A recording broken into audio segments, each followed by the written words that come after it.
কলকাতা। স্থানীয় সংবাদ পড়ছি সংযুক্তা সিংহ। বিশেষ খবর, 22শে জানুয়ারি অযোধ্যায় রাম মন্দিরের উদ্বোধনের দিন তৃণমূল কংগ্রেস সব ধর্মের মানুষকে নিয়ে কলকাতায় সংহতি মিছিলের ডাক দিয়েছে। এই মিছিলকে সাম্প্রদায়িক বিভাজনের যাত্রা আখ্যা দিয়েছে বিজেপি। মেট্রো রেলের সম্প্রসারণের জন্য দক্ষিণেশ্বর স্কাইওয়াক ভাঙতে দেওয়া হবে না বলে মুখ্যমন্ত্রী স্পষ্ট জানিয়েছেন। এদিকে রেল বলেছে স্কাইওয়াক ভাঙার কথা কখনোই বলা হয়নি। জাতিগত শংসাপত্র সহ বিভিন্ন সামাজিক সুরক্ষা প্রকল্প নিয়ে অভাব অভিযোগের নিষ্পত্তিতে রাজ্য সরকার বুথ স্তরে বিশেষ কর্মসূচি শুরু করছে 20শে জানুয়ারি। রাজ্যের সর্বত্র আজও শীতের দাপট অনুভূত হচ্ছে। কলকাতায় সর্বোচ্চ তাপমাত্রা এদিনও স্বাভাবিকের 5 ডিগ্রি নিচে। আসছে বিস্তারিত খবরে। আগামী 22শে জানুয়ারি অযোধ্যায় রাম মন্দিরের উদ্বোধনের দিন তৃণমূল কংগ্রেস সব ধর্মের মানুষকে নিয়ে কলকাতায় সংহতি মিছিলের ডাক দিয়েছে। দলের প্রধান মুখ্যমন্ত্রী মমতা ব্যানার্জি আজ নবান্নে সাংবাদিকদের জানান, কালীঘাট মন্দিরে পুজো দিয়ে তিনি হাজরা মোড় থেকে পার্ক সার্কাস ময়দান পর্যন্ত এই মিছিলে পা মেলাবেন। আমি মা কালীকে পুজো দিয়ে হাজরা থেকে সর্বধর্মের মানুষকে নিয়ে মিছিল করে পার্ক সার্কাস ময়দানে গিয়ে আমরা একটা মিটিং করব। সবকিছুকে ছুঁয়ে সব ধর্মের মানুষকে নিয়ে আমরা একটা র্যালি করব এবং আমি তৃণমূল কংগ্রেসের পক্ষ থেকে এই র্যালিটা করব। যারা শুভানুধ্যায়ী, যারা সাধারণ মানুষ, তারাও আসতে পারেন সংহতি মিছিলে। আর আমি জেলাগুলোকে বলবো, প্রত্যেকটা জেলায় ব্লকে ব্লকে সেদিন 22শে জানুয়ারি বেলা 3টে সম্প্রীতি মিছিল হবে সবাইকে নিয়ে। এদিকে অযোধ্যায় রাম মন্দিরের উদ্বোধনকে ঘিরে এখন সাজো সাজো রব। প্রধানমন্ত্রীর ডাকে বিভিন্ন মন্দিরে সাফাই অভিযানে হাত লাগিয়েছেন বিজেপির নেতা, সাংসদ, বিধায়করা। নদিয়ার কৃষ্ণগঞ্জের শিবনিবাসে আজ রাম সীতার মন্দির পরিষ্কার পরিচ্ছন্ন করেন রানাঘাটের সাংসদ জগন্নাথ সরকার। মন্দিরে পুজো দেন তিনি। কীর্তন দলের সঙ্গে গান গেয়ে স্থানীয় বাসিন্দাদের কাছে পৌঁছে দেন পবিত্র চাল, অযোধ্যার রাম মন্দিরের ছবি এবং আমন্ত্রণপত্র। বিজেপি তৃণমূল কংগ্রেস প্রস্তাবিত সংহতি মিছিলকে সাম্প্রদায়িক বিভাজনের যাত্রা আখ্যা দিয়েছে। দলের রাজ্য মুখপাত্র শ্রমিক ভট্টাচার্য বলেছেন, এর মধ্যে দিয়ে মুখ্যমন্ত্রী রাজ্যের ধর্মান্ধ মৌলবাদীদের পাশে থাকার বার্তা দিতে চাইছেন।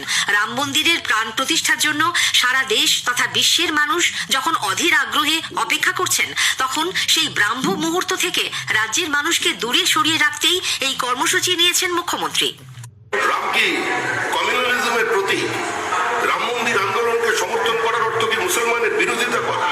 পৃথিবীতে বহু দেশ এমনভাবে অধীর আগ্রহে অপেক্ষা করছে, বিরাট অনুষ্ঠান করছে, তাদের রাষ্ট্রধর্ম হচ্ছে খ্রিস্টানিটি, তাদের কোনো অসুবিধা হচ্ছে না। এ দেশে অনেক সংখ্যালঘু সংগঠন আছে যারা স্বাগত জানাচ্ছেন, যারা ওই দিনটিকে উদযাপন করবেন। আর ঠিক সেই মুহূর্তে সম্প্রীতি যাত্রা, এটা কিসের সম্প্রীতি? এটা সম্প্রীতি নয়, এটা সংঘর্ষের। এটা এদের নাম কালো করে লেখা থাকবে আগামী দিনের ইতিহাসে। আমি আহ্বান করছি সমস্ত তৃণমূল কংগ্রেসের কর্মীদের কাছে, সমস্ত সংখ্যালঘু মানুষের কাছে, এই বিভাজনের রাজনীতিতে পা দেবেন না।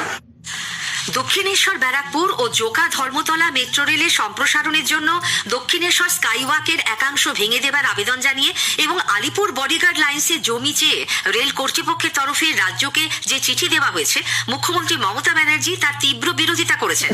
নবান্নে আজ সাংবাদিকদের তিনি জানান, বহু বাধা বিঘ্ন পেরিয়ে স্থানীয় ব্যবসায়ীদের সঙ্গে একাধিকবার আলাপ আলোচনার পর পুনর্বাসনের ব্যবস্থা করেই দক্ষিণেশ্বরে স্কাইওয়াক তৈরি করা হয়েছে। তাই তার শরীরের শেষ রক্তবিন্দু থাকা পর্যন্ত তা ভাঙতে দেওয়া হবে না। বডিগার্ড লাইন্সের জমিও রেলকে দেওয়ার ব্যাপারে আপত্তি জানানো হয়েছে। পরিবর্তে বিকল্প পথ এবং জমির পরামর্শ দিয়েছেন মুখ্যমন্ত্রী। আমার রক্ত থাকতে আমি দক্ষিণেশ্বরে স্কাই ওয়াক ভাঙতে দেব না। হাজার হাজার পুণ্যার্থী আসেন, লক্ষ লক্ষ পুণ্যার্থী আসেন। আমি স্কাই ওয়াক করেছিলাম, এটা আমার হৃদয়ের একটা মণিমুক্তর মতো। বলছে বেহালা আমরা করবো তখনই যখন বডিগার্ড লাইন ভেঙে দেওয়া হবে। কেন আমি বডিগার্ড ভাঙবো? বডিগার্ড পুলিশের একটা হেরিটেজ।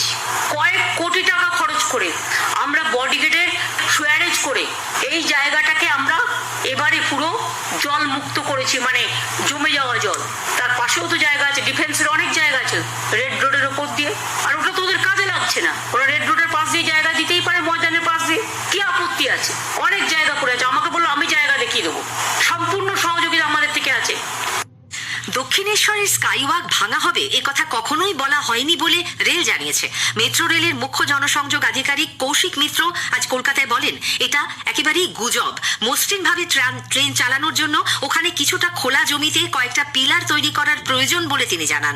রাজ্য সরকার মেট্রো ও রেলের কাজে যথেষ্ট সহায়তা করছে বলেও কৌশিকবাবু জানিয়েছেন।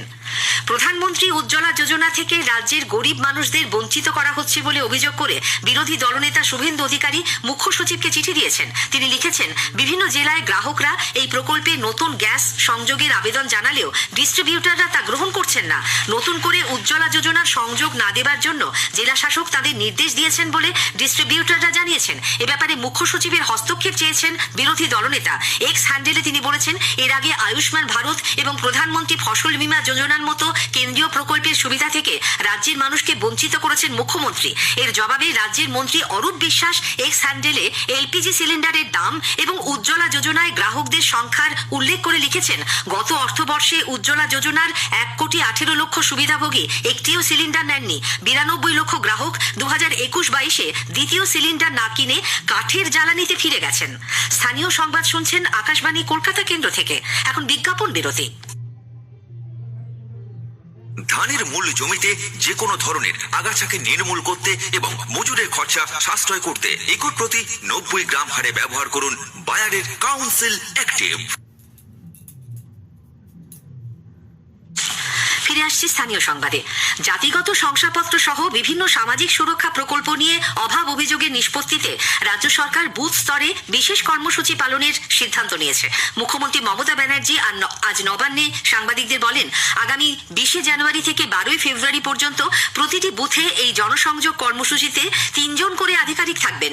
লক্ষ্মীর ভান্ডার, কৃষক ভাতা, রেশন বন্টন, মৎস্যজীবীদের ক্রেডিট কার্ডের মতো প্রকল্পে যেসব অভিযোগ জমা পড়েছে এই শিবির থেকে তার সমাধান করা হবে। এসএসসির নবম, দশম, একাদশ, দ্বাদশের শিক্ষক এবং গ্রুপ সি ও গ্রুপ ডি শিক্ষাকর্মী পদে প্যানেলের মেয়াদ উত্তীর্ণ হবার পর নিযুক্ত প্রার্থীদের চাকরি থাকা উচিত নয় বলে কলকাতা হাইকোর্টের বিশেষ বেঞ্চ জানিয়েছে। বিচারপতি দেবাংশু বসাক ও বিচারপতি মোহাম্মদ শাব্বার রাশিদির ডিভিশন বেঞ্চ আজ এসএসসি মামলায় তাদের পর্যবেক্ষণে বলেন, প্যানেলের মেয়াদ শেষ হবার পর কোনো প্রার্থী চাকরি পেয়ে থাকলে তা আর থাকা ঠিক নয়। মামলাকারীদের তরফে আইনজীবী কল্যাণ বন্দ্যোপাধ্যায় জানান, তিনি যাদের হয়ে সওয়াল করছেন তারা প্যানেলের মেয়াদ শেষ হবার পর চাকরি পাননি। গাজিয়াবাদের নাইসার অফিস থেকে কোনো হার্ড ডিস্ক উদ্ধার হয়নি বলেও তার দাবি। সিবিআই এর নথি ও তথ্য নিয়ে সংশয় প্রকাশ করেন তিনি। আগামীকাল ফের মামলাটির বিস্তারিত শুনানি হবে। 24 ঘন্টার মধ্যে অবস্থান বদলে সন্দেশখালী মামলায় যুক্ত হতে চান না বলে আইনজীবী মারফত কলকাতা হাইকোর্টে জানালেন শেখ শাহজাহান।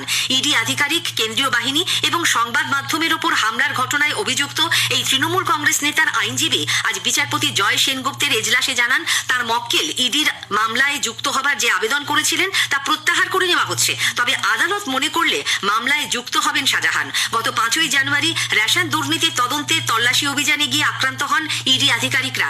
এই হামলা সংগঠিত করার গুরুতর অভিযোগ থাকা সত্ত্বেও শেখ শাহজাহান এখনো গ্রেপ্তার না হওয়ায় তাকে পুলিশ প্রশাসন সুরক্ষা দিচ্ছে বলে অভিযোগ করেছেন বিরোধীরা। এদিকে সন্দেশখালীর ঘটনায় আরো 3 জনকে গ্রেপ্তার করা হয়েছে। পুলিশ সূত্রে জানা গেছে, আজ ভোরে নাজাটের আজগড়া থেকে এনামুল শেখ, আজিজুল শেখ ও হাজি নূর নামে 3 জনকে ধরা হয়। বসিরহাট আদালত তাদের 14 দিনের জেল হেফাজতে পাঠিয়েছে। এই নিয়ে ওই ঘটনায় 7 জনকে গ্রেপ্তার করা হলো। অন্যদিকে বনগাঁ পুরসভার প্রাক্তন চেয়ারম্যান ইডি হেফাজতে থাকা শঙ্কর আঢ্যের মেয়েকে আজ সিজিও কমপ্লেক্সে প্রায় 6.5 ঘন্টা জিজ্ঞাসাবাদ করেন তদন্তকারীরা। অবিলম্বে যাদবপুর বিশ্ববিদ্যালয়ে স্থায়ী উপাচার্য নিয়োগ এবং বিশ্ববিদ্যালয়ের অচলাবস্থা নিরসনের দাবিতে শিক্ষক সংগঠন জুটা ডক্টর ত্রিগুণা সেনের মূর্তির নিচে কালো ব্যাজ পরে আজ অবস্থান কর্মসূচি পালন করেন। সংগঠনের সাধারণ সম্পাদক অধ্যাপক পার্থপ্রতিম রায় বলেন, বিশ্ববিদ্যালয়ের আচার্য তথা রাজ্যপাল এবং রাজ্যের উচ্চশিক্ষা দপ্তরের মধ্যে অবাঞ্ছিত দ্বন্দ্বের ফলে বেশ কিছুদিন ধরেই বিশ্ববিদ্যালয়ে স্থায়ী উপাচার্য নেই। বর্তমানে আদৌ কোনো উপাচার্য আছেন কিনা কেউ জানে না। ফ্যাকাল্টিগুলিতে স্থায়ী ডিন নেই, এমনকি কোনো বিভাগীয় প্রধানও নেই। আজ পয়লা মাঘ। গঙ্গাসাগরে আসা বহু পুণ্যার্থী মাঘী স্নান সেরে কপিলমুনির মন্দিরে পুজো দিয়েছেন। সন্ধ্যায় ক্যাম্প ফায়ারের মাধ্যমে আনুষ্ঠানিকভাবে শেষ হয়েছে এবারের গঙ্গাসাগর মেলা। এদিকে রাজ্যের সর্বত্র আজও শীতের দাপট অনুভূত হচ্ছে। পশ্চিমের জেলাগুলিতে ঠান্ডার প্রকোপ বেশি। কলকাতায় আজও দিনের সর্বোচ্চ তাপমাত্রা স্বাভাবিকের চেয়ে 5 ডিগ্রি কম, 20.8 ডিগ্রি সেলসিয়াস। বঙ্গোপসাগরে উচ্চচাপ বলয় এবং পশ্চিমী ঝঞ্ঝার প্রভাবে দক্ষিণবঙ্গে আগামীকাল ও বৃহস্পতিবার হালকা থেকে মাঝারি বৃষ্টির পূর্বাভাস রয়েছে। উত্তরবঙ্গেও বৃষ্টির সম্ভাবনা। ভুবনেশ্বরের ক্যাপিটাল গ্রাউন্ডে আজ যুবলীগ ফুটবলে ইস্টবেঙ্গল 2-1 গোলে স্পোর্টস ওড়িশাকে হারিয়ে দিয়েছে। ইস্টবেঙ্গলের পক্ষে দীপু সর্দার ও গোপাল দাস গোল করেন। স্থানীয় সংবাদ শেষ হলো।